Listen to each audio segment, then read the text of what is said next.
Hey everyone, welcome to Nick's Drive. Today, I'm going to show you how to change the transmission fluid in a Toyota MR2.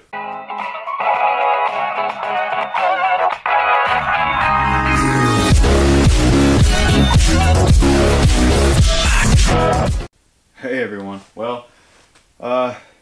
this does not only apply to the turbo model, this will also apply for the 5SFE model and the 3SGE also. Is probably applicable to also the Toyota Celica and anything else that's got the 5SFE or the 3SGT-E that's got a manual transmission. To start off, you will need a 6-point, and make sure it is a 6-point, half-inch drive, 24mm socket. Now, if you don't know the difference between a 6-point and a 4-point, or a 6-point and a 12-point, this is a 6-point and that is a 12-point. You get more bite with the 6-point than you do the 12-point. So 6-point 24mm is your best bet. You're going to need some sort of a half-inch drive, breaker bar, or ratchet. So you might need a breaker bar, but I wouldn't put that much pressure on it at first. I would try the ratchet first. And you want, I'll get to this in a second, I guess, but for me, I need two 12-inch extensions on how I feel the transmission. And I'll show you how I feel the transmission here in a little while also. It makes it a lot easier feeling it from another port than it does from the actual fill port. Now, before you drain the transmission fluid out of the transmission, make sure you can get the fill port open and the one that you are going to fill the transmission with. Okay?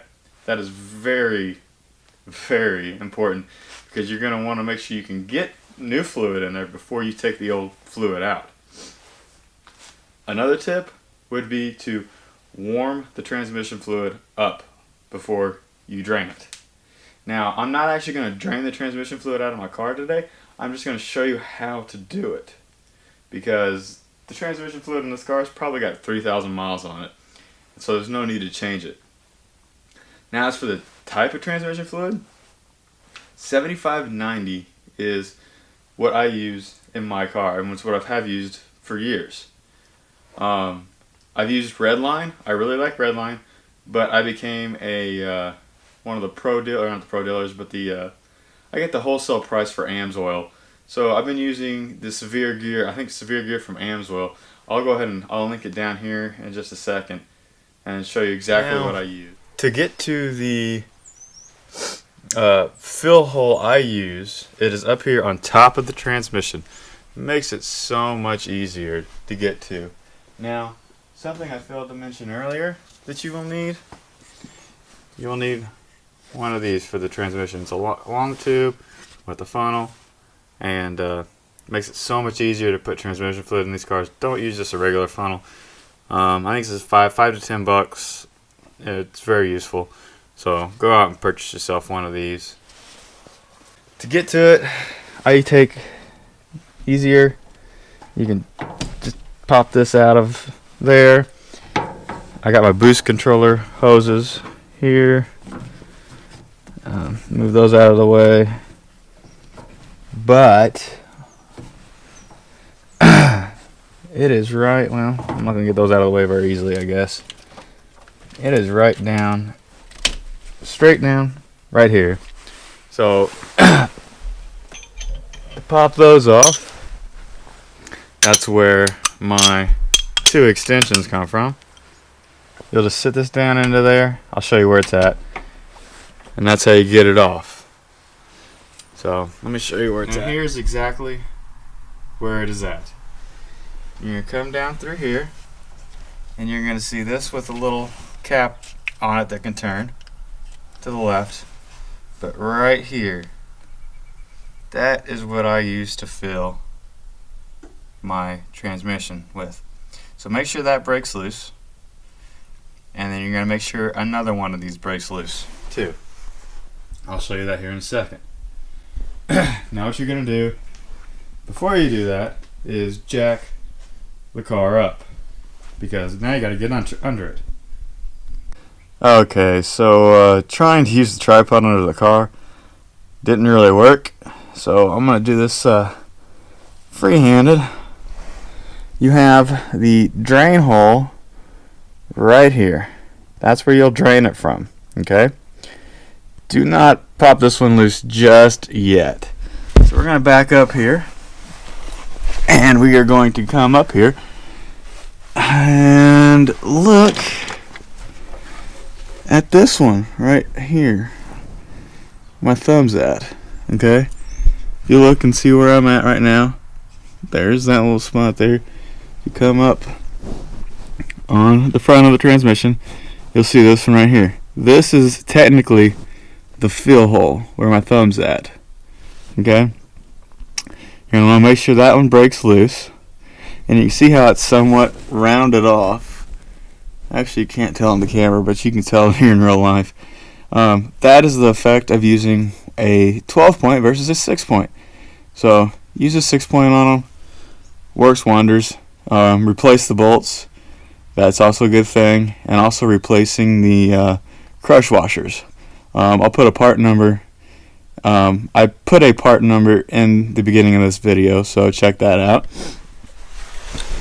But there is your drain hole down here. So what you're going to do, make sure your top one's popped loose, make sure this one right here is popped loose, which is technically the fill hole. And when you drain the transmission out, you will want to make sure the car is level. You want to make sure the car is level so that all the transmission fluid comes out. You can't tell very well right now, but the transmission is tilted down. So here's the drain. All the fluid that's in here, while it's tilted up like it is, won't drain out properly. So what I do is, you can reach this bolt hole from outside the car if you've got a car that's not lowered insanely. Mine's lowered about an inch, inch and a half. So you can reach this from outside the car, break it loose, put a shallow drain pan here, and just drain it out. And then now, like I said, make sure that bolt hole up there, or the bolt up there for the actual original fill, is broken loose and open. I'll tell you why here in a minute. So once this is all drained out, put your new crush washer on here. If you bought a new bolt, put a new bolt on it. Leave the fill hole on the bottom open and the drain pan down here. And then we'll go back up top. Now, if you can find those two the fill hole and the drain hole down there without jacking the car up, you can do it, because that's how I do it. I just know where they're at now, so I can do it without jacking the car up. But I jacked the car up just to show you guys how, or where they were at. Now, with the below fill hole opened, and you've drained the transmission fluid out, and you've put the new crush washer on the drain bolt, and possibly a new drain bolt if you bought one, you put that back in. Now it is time to fill the transmission. Now, where I showed you earlier where that hole was, up here at the top, you're going to go ahead and finish taking that off if you haven't already, and opening that hole up. Then how I do it is, you can fish this around here and have it set right about here. Okay, you'll pop it open. I'm gonna leave it closed because I don't want to get any debris or anything in it, because I'm not really using it. You'll put the end of your hose into the transmission fill hole that I use, and this has an on and an off. How it twists, and it should say out on it, basically off, no fluid to go through it, on, fluid to go through it. So you want to make sure it's on. Now how this will go is, it will drain it'll fill really slowly. And it's not because this hole up here fills slowly, it's because this funnel actually only puts it down really slowly. So I showed the capacity in quarts earlier. So you're going to have that many quarts sitting by, and this will take about a quart. I usually put about 3/4 of a quart in here at a time, just so it doesn't fall over or anything. But you'll find a place over here for this to sit and let it drain, and then just kind of go off and do your thing every time a quart's filling up. It takes about 2 or 3 minutes for a quart to go through this. The quart capacity, though, is where you're not going to put exactly that much in there. You might put a little more, you might put a little less. That is because you have your original fill hole down here still open. You're going to want to pay attention to that also. That is why you have the fill hole open and the car is on the ground and level. You got to make sure the car is on the ground and level. You're going to wait until a little bit of it starts pouring out of that fill hole. Once it starts pouring out of that fill hole at the bottom, that is when your transmission is full. So try not to waste any more quarts than you have to. After you have fluid coming out of that fill hole down below, then plug up your fill hole down there, put your new crush washer on it, new bolt if you got one, and then come up here and put your new crush washer on this one and your new bolt if you got one. You need the crush washer, but if you need a new bolt, replace the bolt also. Just make sure you have them all nice and snug. I can't remember I think it's in inch pounds actually, but I'll try to put a little notation here, tell you how many inch pounds or foot pounds it needs to be for torquing, which it's not much, because they are very fragile bolts and threads, so be careful with that. It's not too expensive to do it yourself, and so you don't have to take it to the shop. That's why I put these videos out here, so you can do this on your own. You know how to do it. I just want to help you guys out a little bit to show you how to take care of your MR2. I've been doing it for 8 years. No, 9 years. I've had this car for 9 years now. I've had this motor and transmission in this car for 7. So as you'll see in a video earlier, I'll talk about this car. There's a video I'm working on right now. But as always, thanks for watching. Like, subscribe, comment. Tell me what else you guys want to see about this car. I'll tell you some how-tos just like I did with this transmission, or I'll show you like I did with the coolant.